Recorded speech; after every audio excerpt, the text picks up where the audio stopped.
అందరికీ శరణార్థి. చాలామంది పెద్దవాళ్ళు ఉన్నారు, బాపు పాషం యాదగిరి గారు ఉన్నారు. అంత ఎక్స్పర్ట్ ముందు మాట్లాడడం అనేది చాలా అదృష్టం. ఖాజా ఉన్నాడు, అక్షర, అందరు, రఫీభాయ్. సినిమా నేను డాక్టర్ ఆఫ్ రామ్ గోపాల్ వర్మ అనే ఒక సినిమా తీసిన. ఇక అది ఎందుకు తీసినాం అని బాధపడే కాడికి చేసారు. థియేటర్లు దొరకవు. ఒక 1000 స్క్రీన్లు వేసుకున్నారు అత్తారింటికి దారేది. తర్వాత జంగిల్ రాణి, మంగిల్ రాణి ఒక 300 థియేటర్లు. ఇక మాకు దొరకలే. మేము చాలా కష్టపడంగా 46 థియేటర్లు అక్షరాకి చెప్పినట్టు మాకు కూడా ఊరవతల ఆడేడ పెడితే ఎవరు పోతారు, ఎవరు పోరు. సినిమా బాగుందని రాసిర్రు. ప్రేమ్ భాయ్, ఎన్ శంకర్ సార్ వీళ్ళందరూ సపోర్ట్ చేసారు. But we cannot do anything on those moments. Cinema ఇప్పుడు తెలంగాణ సినిమా అనేది నిజానికి మామిడి హరికృష్ణ అన్న ఒక చిన్న ప్లాట్ఫామ్, చిన్నది, అది చాలా పెద్దగా అయింది. ఆయన ఏం చేస్తుండో, ఎన్ని సంవత్సరాలు పనిచేస్తున్నాడు అనేది అది పెద్దలు విచారిస్తారు, అది వేరు విషయం. కానీ ఆయన చాలా స్ట్రాంగ్గా ఒకటి సినివారం అని, సండే సినిమా అని, వరల్డ్ సినిమా మనకు గుర్తు చేయడానికి, మనకు పరిచయం చేయడానికి చాలా తాపత్రయపడుతున్నారు. అక్కడ షార్ట్ ఫిలిం తీస్తే అప్పుడు మేము షార్ట్ ఫిలిం తీయడానికి దిక్కులేదు, ఎక్కడ వేయాలనో తెలియదు. ఇప్పుడు అక్కడ మనం షార్ట్ ఫిలిం వేయచ్చు. గవర్నమెంట్ మనల్ని పిలిచి ఒక శాల్వా కప్పుతుంది. ఇందాక చెప్పారు కదా, రవీంద్ర భారతి శాల్వా ఒకటే కప్పగలుగుతుంది పాపం. సో అది దానివల్ల ఒక చిన్న ప్రైడ్ వస్తుంది. కానీ సినిమా అనేది అత్యవసరం కాదు జనాలకి, నిత్యావసరం కాదు జనరల్గా. అది వస్తే చూస్తారు, లేకుంటే సప్పుడు ఎక్కువకుంటారు, గంతే. అయితే దాన్ని ప్రభుత్వం ఎందుకు పట్టించుకుంటుంది? కళాకారులందరూ కలిమాకు లాంటి వాళ్ళే, తీసి పక్క పడేస్తారు. ఎప్పుడో ఎలక్షన్లకి దానికి మనల్ని వాడుకుంటారు. ఏ ప్రభుత్వమైనా, ప్రపంచ ప్రభుత్వంలో ఏ ప్రభుత్వాలైనా అంతే. కళాకారుడు అంతే, వాళ్ళకి ప్రమోట్ చేయడానికి మాత్రమే పనికి రావాలి. జయలలిత గారైనా, పవన్ కళ్యాణ్ అయినా, ఎవరైనా ఏం చేస్తున్నారు? ఎన్టీ రామారావు గారు కొంచెం ప్రయత్నం చేశారు. సో కళాకారులను చూడడానికి లేదు, కానీ చూడాలి.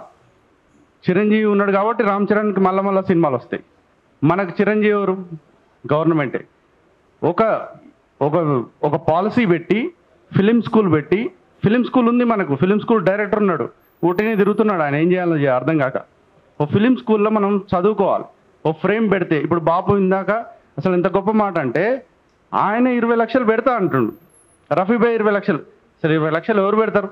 20 రూపాయలు కూడా ఎవరు ఇయ్యరు. కానీ చేసిన వాగ్దానం గొప్పది, సంకల్పం మాత్రం ఇంకా గొప్పది. దాంట్లో ఒక ఫ్రేమ్ పెడితే, పీరియడ్ సినిమా తీయాలంటే ఒక ఆర్టికల్ ఉన్నా, ఒక డ్రెస్ కాస్ట్యూమ్ ఉన్నా, మేకప్ అయినా చాలా కష్టమవుతుంది. ఎందుకంటే క్లోజ్కి వెళ్ళిపోతుంది కెమెరా. క్లోజ్కి వెళ్ళేసరికి మనం దొరికిపోతాం. సరిగ్గా తీయలేదు, పేదగా తీసిరు అంటారు. సో అది 20 లక్షలు 40 లక్షలతోటి కాదు. మనం విమానం తయారు చేయాలనుకుంటున్నాం, తక్కువ పైసలతో తయారు చేయాలనుకుంటున్నాం. దానికి ప్రభుత్వం ఆదుకోవాలి. 1 కోటి రూపాయలు ఒక సినిమాకి ఇస్తే దానికి సబ్సిడీ ఉంటే, ఎంఎస్ఎంఈ ప్రకారంగానే చేయండి కనీసం. ఎందుకంటే వాడు మళ్ళీ ఇస్తాడు, ఇవ్వాలి అంటే భయం ఉంటుంది, దానికి ఒంట్లో భయం ఉంటుంది. ఇప్పుడు నిన్న ఒక బ్రదర్ మిట్టపల్లి సురేంద్ర అన్నాడు, ఎందుకన్నా వీళ్ళందరికీ ఫ్రీగా ఇవ్వాలి, నేను నెలకి ఇంత ఇస్తా, నువ్వు పని చేసి నాకు చూపెట్టాలన్నా ప్రభుత్వాలు ఇస్తూ ఉంటే బిచ్చం ఎత్తుకుంటున్నాయి మనవి అన్నాడు. సార్ అట్లనే మీరు సినిమాకి ఇప్పుడు దేశపాండే ఉన్నారు, ఎంఎస్ఎంఈ స్కీమ్ చేద్దాము అని అన్నారు. ఒకసారి అందరి ప్రజల కోసం ఒకటి తేవాలి మనం. ఆ స్కీమ్ ప్రకారం మాకు సినిమాలు ఇవ్వండి. అప్పుడు ఒంట్లో భయం ఉంటుంది, ఈ సినిమాని ఎట్లా తీసుకురావాలని. అక్షర చెప్పినట్టు ఒక 100 థియేటర్లు గవర్నమెంట్ తరపు నుంచి 100 థియేటర్లు మాత్రం బ్లాక్ చేయాలి. 10 థియేటర్స్ వైజాగ్ ప్రాంతంలో, 10 థియేటర్స్ తెలంగాణలో, 10 థియేటర్స్ ఆంధ్ర, విజయవాడ, గుంటూరు, సీడెడ్ ఇవన్నీ ఉన్నాయి. ఆడ పెడితే ఏంటంటే అట్లీస్ట్ ప్రొజెక్షన్ అవుతుంది. అది cinema is a true business. Nagarjuna గారు జోష్ అనే సినిమా తీసి మళ్ళీ అదే సినిమాని చాలా తెలివిగా, సినిమా ఫ్లాప్ అయిద్దని ఆయనకు తెలుసు, ఎమ్మటే దిల్ రాజుకు అమ్ముకున్నాడు ఆయన. సో అంత గమ్మత్తుగా ఉంటుంది అక్కడ ప్రక్రియ. తన పిల్లల సినిమా అయినా రిలీజ్ చేయడానికి ముందుకు రారు వాళ్ళు, ఎందుకంటే సినిమాకి పైసలు పోతాయి, అందులో విషయం ఉంటేనే వస్తాయి. సో ఆ ఎంఎస్ఎంఈ స్కీమ్ లాగా చేయాలి, కొన్ని థియేటర్లు పెట్టాలి. ఒక ఓటీటీ గవర్నమెంట్కి పెట్టాలంటే దానికి ప్రాబ్లం ఏంటంటే, ఖచ్చితంగా గవర్నమెంట్ నుంచి ఒక స్కీమ్ వస్తే ఒక కళాకారుడు దానికి చైర్మన్ ఉంటే ఖచ్చితంగా ఒక ఐఏఎస్ ఆఫీసర్ కావాలి. ఆ ఐఏఎస్ ఆఫీసర్కి మనం చెప్పేది అర్థం కాదు పాపం, ఎందుకంటే ఆయన పరిస్థితి వేరుంటుంది, ఆయన పుస్తకాలు చదివి వచ్చి ఉంటాడు. So what can I do అంటాడు. నేను ఫస్ట్ టైము ఇంటర్నేషనల్ కాన్ఫరెన్స్కి స్టేట్ యూనివర్సిటీ నుంచి సెలెక్ట్ అయినా. బుర్ర వెంకటేశ్వర సార్ ఉన్నారు. సార్ నేను సెలెక్ట్ అయినా సార్ అంటే అయితే ఏం చేయమంటావు నన్ను అంటాడు ఆయన. దాన్ని పంపాలి సార్ స్వీడన్కి తెలంగాణ నుంచి అయినా అంటే మస్తు మంది సెలెక్ట్ అయ్యారు సార్, నాకు 9 నంది అవార్డులు వచ్చినాయి సార్ రైటర్గా డైరెక్టర్ అంటే మస్తు అవార్డులు వచ్చినాయి అంటాడు. సార్ 7 నేషనల్ అవార్డులు వచ్చినాయి అంటే మస్తు వస్తాయి, ఇప్పుడు అందరినీ ఆడ చూడమంటావు అన్నాడు. కరెక్ట్ కదా పాపం, ఆయన చదువుకున్న చదువుకు అంతే అర్థమవుతుంది. మేము వేరే చదువుకున్నాం. ఇప్పుడు ఇంటి నిండా అవార్డులు ఉన్నాయి, కొన్ని అయితే ఇక చెదలు పట్టిపోయినాయి. ఇక అందరికి తెలిసినాయి మన వాళ్ళందరికీ. మొన్న ఈ మధ్యలో భరద్వాజ గారిని కలవడానికి మామిడి హరికృష్ణని పంపిస్తే, తమ్మారెడ్డి భరద్వాజ నా థీసిస్ తెలంగాణ భాషలో రాసిన కాబట్టి చూపిద్దామని తీసుకుపోయినా. ఆయన ఎంత భయపడ్డాడంటే షుగర్ వ్యాధి ఉన్న వాళ్ళకి రైస్ అన్నం పెడితే ఎట్లా చెమట కారుతుందో అట్లా కారింది. మళ్ళీ పుస్తకం వద్దు ప్లీజ్, నాకు పుస్తకాలు వద్దు, మా ఆవిడ తిడుతుంది అన్నాడు. అంటే పుస్తకాలన్నీ అయిపోతాయి సాహిత్యకారులు ఇచ్చేసి. నేను చెప్పిన మీకు ఇస్తానికి కాదు సార్, నేను చూపిస్తానికి తెచ్చిన అన్న. సో అట్లా ఉంది పరిస్థితి.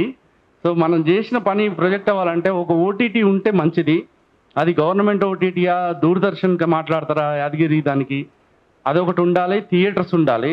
సో మనం చూపించడానికి కళారూపం. ఇప్పుడు నేను చింతవర్గ స్కీమ్ అని ఒక నాటకం రాసిన, తెలంగాణ భాషలనే తెలంగాణ వాళ్ళు మాట్లాడాలి, ఆంధ్ర వాళ్ళు మాట్లాడమని మేమేమో అంటలే. నువ్వు మలయాళంలో ఉండి మలయాళం నేర్చుకుంటావు, ఇంగ్లీష్ నేర్చుకుంటావు, అన్నీ చేసుకుంటావు, కానీ మా తెలంగాణ మాత్రం నీకు ఎన్ని రోజులకైనా రాదు. సో నువ్వు ఇక్కడ పనిచేసి గవర్నమెంట్ శాఖల్లో లేకపోతే మాకు ప్రభుత్వానికి ఏదో పనిచేసినప్పుడు మాత్రం నువ్వు మా విధానం ప్రకారం మాట్లాడు, ఎత్తేసుకొని చేయకు. లేదంటే బరిగ తీసి ఒకటేస్తే చక్కగా అవుతావు. గది నాటకం. అమ్మని మర్చిపోయినోడిని, అమ్మ భాషను మర్చిపోయినోడిని బరిగ తీసి కొడితే సొంత భాష గుర్తొస్తుంది ఎవరికైనా. అంతే. మన వాళ్ళు ఎక్కడున్నా మనం ఇండియన్స్ని గుర్తుపట్టాలంటే ఫ్లైట్లో కూడా ఖర్చు వేస్తాం. అరే ఇటు మన ఇండియన్ రాని గుర్తుపట్టవచ్చు, తగులితే ఇట్లా దండం పెట్టుకుంటాం, వాడు ఇండియన్ ఖచ్చితంగా. సో ఇక ఇండియా గురించి నేను ఇప్పుడే ఒక నాటకం రాస్తున్నా, భారతదేశమా భారత ద్వేషమా అని రాద్దాం అనుకుంటున్నా. అంత ఘోరంగా ఉంది పరిస్థితి. అంటే నాకు తెలిసి బాపు మా జనరేషనే ఇక ఇక్కడ వివిధమైన మతాలు ఉంటాయి. నెక్స్ట్ జనరేషన్లో ఈ మధ్యలో ఒకటి చదివినా, చైనాలో 30 ఏండ్లు ఇరగొట్టిండట వాడు దేవుడు అంటే. బుద్ధిజం ఇస్లాం అనేది ఉన్నది ఉడుచుకుపోయిందట, అంతా కమ్యూనిజం అయిందట. ఇక్కడ కూడా మా మిత్రుడు ఒక 30 ఏండ్లు ఎక్కడ కనిపిస్తే అక్కడ కొడితే, తిడితే, పేటీఎం బ్యాచ్లు షేర్ చేస్తే పోతారేమో. మరి ఇదే లాస్ట్ అమ్మా అని చెప్పిన, నీదే జనరేషన్ లాస్ట్ అంటే నాకు 90 ఏండ్లు ఉంటాయి, ఇప్పుడు నా మనోళ్ళు ఆడు ఉంటారంటే ఇక నువ్వు అప్పటికి కూడా బతుకుదామని చూస్తున్నావు అని చెప్పిన మా అమ్మకి. సో పరిస్థితులు మాత్రం అట్లున్నాయి. ఇక అది వేరు విషయం అది. కానీ సినిమాకి మాత్రం, సినిమాని బతికించాలంటే, సినిమా చేసినోడిని బతికించాలంటే మాత్రం ఖచ్చితంగా సబ్సిడీ ఉండాలి గవర్నమెంట్. ఒక సినిమా అన్నారు సారు, ఒక సినిమా అంటే యువకులు చాలామంది ఉంటారు, వాళ్ళు ముసలోళ్ళు అవుతారు 50 సినిమాలు వచ్చేసారు.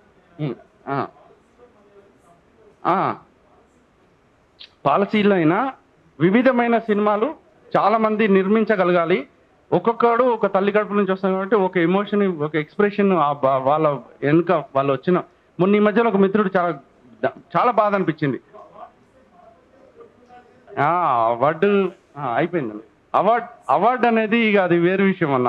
ఎందుకంటే అది ఏం చేసుకుంటాం, ఒకసారి వస్తే బాగానే ఉంటుంది, మళ్ళీ ఇక అది అవార్డు తోటి మా అక్షర అన్నట్టు 50 లక్షలు ఇస్తే మంచి కడుపు నిండుతుంది అది, అందుకోసం అని.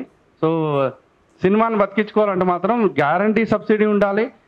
ఫిలిం బంధు ఉంది ఉత్తరప్రదేశ్లో, మనకు కర్ణాటకలో 25 లక్షలు 30 లక్షలు చిల్డ్రన్ ఫిల్మ్కి 10 lakhs వాళ్ళ కన్నడ భాషలనే ఉండాలి, టైటిల్ కూడా కన్నడలో ఉండాలి. అప్కమింగ్ టూరిస్ట్ స్పాట్స్ని ప్రొజెక్ట్ చేయాలి. మరాఠీలో 50 లక్షలు 30 లక్షలు 20 లక్షల సబ్సిడీ ఉంది. జార్ఖండ్లో కూడా ఉంది, వాళ్ళ దగ్గర మనం సినిమా చేస్తే ఇచ్చేది.